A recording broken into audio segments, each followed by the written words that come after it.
Going all-electric isn't just for sedans, pickups, and small SUVs anymore. The 3-row EV9 SUV, which is about the same size as the current gas-only Telluride, shares its platform with the upcoming Hyundai Ioniq 7. The EV9 comes in rear or all-wheel drive, with the latter featuring a 379 dual-motor powertrain. Both the all-wheel drive and rear-drive long-range models have a 99.8 kilowatt-hours battery. The EPA estimates delivers 304 miles of range with the single-motor setup. The standard rear-wheel drive EV9 has a 76.1 kilowatt-hours battery that gets an EPA estimated 230 miles of range. Its big size comes with a big towing capacity of 5,000 pounds, the same max capacity as the gas-powered Telluride.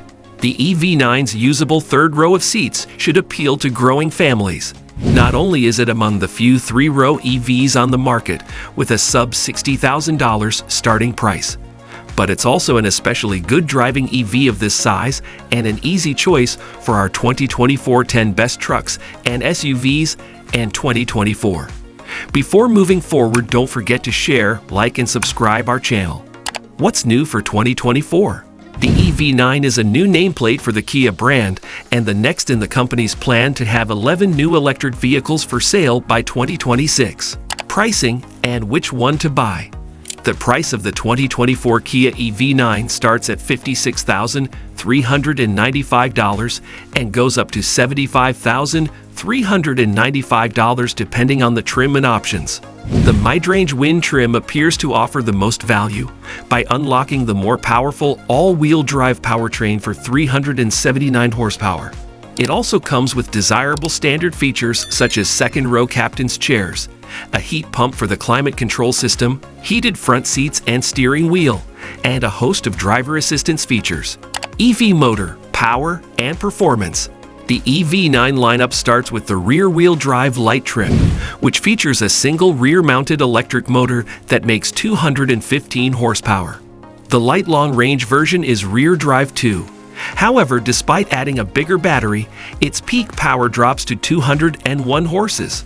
All-wheel drive models have a dual-motor arrangement with a combined 379 ponies, and an available boost mode increases the peak torque output and provides quicker acceleration. During testing, the all-wheel drive EV9 achieved 60 miles per hour in just 4.5 seconds, making it the one to get for folks who want the punchy takeoffs that EVs are typically known for. It takes the gas-powered Telluride 2 seconds longer to reach 60 miles per hour. A performance-oriented GT model will join the lineup for the 2025 model year and could offer as much as 576 horsepower. Range, charging, and battery life. The entry-level light model comes with a 76.1 kilowatt-hours battery pack, which offers an EPA estimated 230 miles of driving range.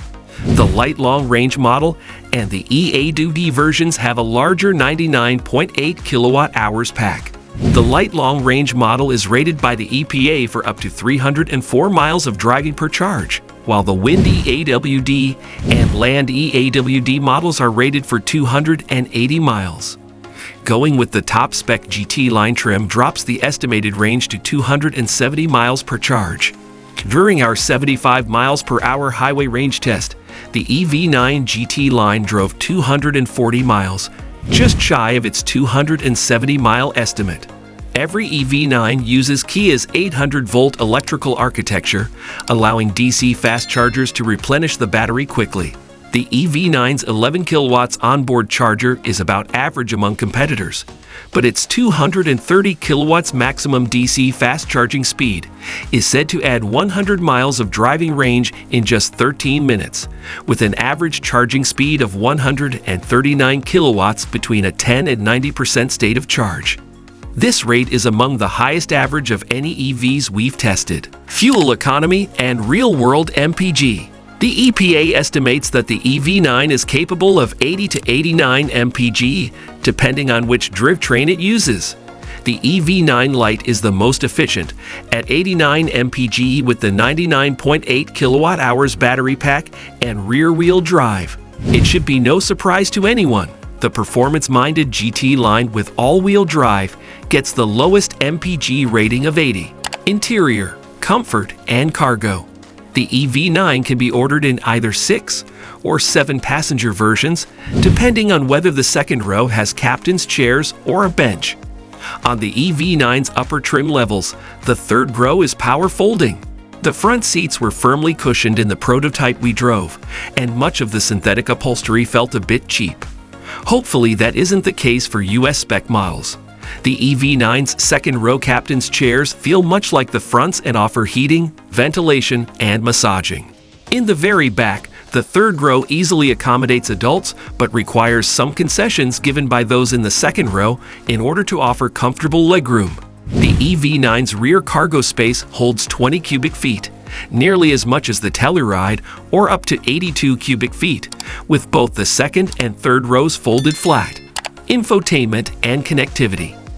Inside the EV9 is a pair of 12.3-inch screens, one for the gauge cluster and a second for infotainment with a dedicated HVAC readout between them. The EV9 lacks physical knobs, and its buttons are reduced compared to other Kias on sale today, with just a few key HVAC controls and a volume knob remaining, along with touch-sensitive controls embedded in the dash to jump to different menus. The EV9 uses an entirely new generation of infotainment, whose details are also under wraps until the new 3-row is revealed. Safety and driver assistance features. The EV9 comes with several standard driver assistance features, including systems such as blind spot monitoring and automated emergency braking. Kia also offers a hands-free driving mode that's bundled with a more advanced version of adaptive cruise control. However, it's only for the EV9 GT line. For more information about the EV9's crash test results, visit the National Highway Traffic Safety Administration (NHTSA) and Insurance Institute for Highway Safety (IAHS) websites. Key safety features include standard automated emergency braking with pedestrian detection, standard lane departure warning with lane keeping assist, standard adaptive cruise control with hands-free driving mode, warranty and maintenance coverage. Kia provides one of the best warranty plans in the industry. Unfortunately, unlike Hyundai, it doesn't come with any complimentary scheduled maintenance. Limited warranty covers 5 years or 60,000 miles. Powertrain warranty covers 10 years or 100,000 miles. No complimentary scheduled maintenance. I hope you like our video. If you like, don't forget to subscribe our channel and comments down below. Thanks for watching.